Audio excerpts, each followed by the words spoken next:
This Civic Media podcast is sponsored by UW Organ and Tissue Donation. Organ donations are desperately needed, and now is the right time to become an organ donor. Talk to your family. Get the dot. Save lives. Go to heroicdeed.com.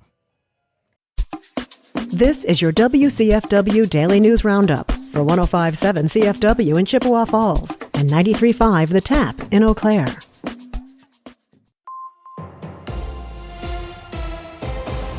For WCFW News, I'm James Kelly. Oakleaf Medical Network has announced the expansion of their surgical center in Altoona as the region continues to look for short-term relief during the healthcare crisis. Construction on the expansion began earlier this year, and now the facility has 2 new operating rooms in addition to more storage space and offices. Healthcare organizations across the area have struggled with patient backlog following the closure of the HSHS hospitals, and newly planned hospitals to replace that loss are still a long way from opening their doors to the public. A group of western Wisconsin residents have signed an online petition opposing a solar energy project in St. Croix County. Xcel Energy is still planning the 5,000-acre solar farm and has yet to submit its application to build it to the Wisconsin Public Services Commission. Residents opposing the project say they're concerned about the project's impact on farming and wildlife. Xcel Energy officials say construction on the solar farm would provide hundreds of jobs and aligns with their goal to provide 85% carbon-free energy by 2030. The National Weather Service says a manufacturing plant in western Wisconsin shares some responsibility for the Thanksgiving snow that coated the area. According to a social media post, the steam from the glass factory in Menominee and normal weather conditions combined perfectly to create snowflakes for a few hours, covering hundreds of miles in some light snow. Law enforcement authorities also say the factory-induced snow caused major traffic problems, forcing them to respond to 16 crashes in the span of about 5 hours. The Wisconsin Department of Agriculture, Trade, and Consumer Protection is warning residents about Medicare scammers during open enrollment season. The open enrollment period will run until December 7th, and during this time of year, scammers begin to target older residents who may not be as suspicious of the scam. DATCP officials say if you're not sure if a Medicare agent who has contacted you is legitimate, you should hang up and call Medicare yourself. Scams should be reported to the DATCP Consumer Protection Hotline. The U.S. Supreme Court is considering whether it will review an Eau Claire-based case regarding gender identity in schools. The arguments in the case, Parents Protecting Our Children versus Eau Claire Area School District, are over a school policy that provides resources for students questioning their gender identity. The parent group that brought the case is arguing that the policy encourages their kids to hide important aspects of their health from them. Lower courts dismissed the case because no children of the parent group are actually involved.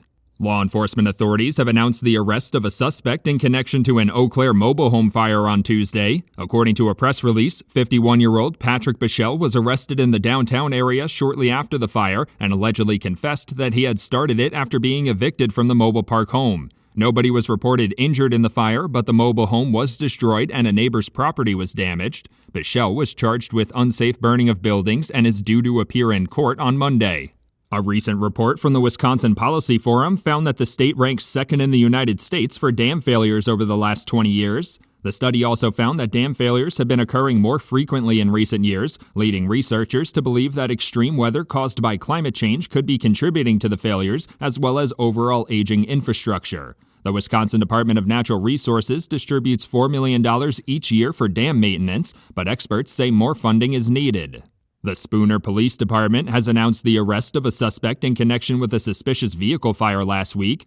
According to a press release, law enforcement authorities uncovered footage from the area around the site of last Wednesday's North Front Street fire, identifying Rayvern Trudell as a suspect. Authorities say Trudell was taken into custody on Tuesday. They have found no connection to other recent suspicious fires being investigated in the region. The Washburn County Sheriff's Office assisted with the investigation.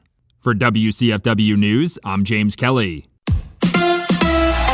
The Packers get the win. Hi, I'm Mike Clemens with sports. The Packers won in prime time, 30-17 over the Miami Dolphins. Green Bay jumped out to a 24-3 lead. I asked wide receiver Christian Watson how much the running game with running back Josh Jacobs helped the offense. Oh, it does a lot. I mean, it's huge. It's a big part of our offense, being able to open things up with the run game. And I mean, we got dudes back there, especially number 8 that can make a play at any time. So I mean, it's all 11 when it comes down to run. And making sure we're blocking on the outside because Josh is bound to break one at any time. And then obviously that helps us us, in other scenarios where, they think runs come in and they load the box and we're able to get it out to the perimeter. The Packers improved to 9-3 and face the Lions next week. The Dolphins fall to 5-7. Are their playoff hopes over? Quarterback Tua Tagovailoa. I wouldn't say the dream's dead for our team just yet. Anything can happen in this league. We're going to watch the film. We're going to look over things that we need to get better at. We're going to come back next week, and we're just going to keep chopping wood. Keep chopping wood and find a way to win the next game and keep stacking those again. College football, Wisconsin hosts Minnesota today. The Badgers need a win to keep their streak of bowl game invitations of 22 years in a row still alive. With sports, I'm Mike Clemens. Mostly cloudy and breezy today, gradually becoming mostly sunny this afternoon. Our high today in the upper teens to low 20s. Tonight, mostly clear, our low between 5 and 10. Tomorrow, mostly sunny, breezy, upper teens to low 20s. By Sunday, mostly cloudy with a high in the low 20s. I'm meteorologist Sean Cable. Right now, it's 15.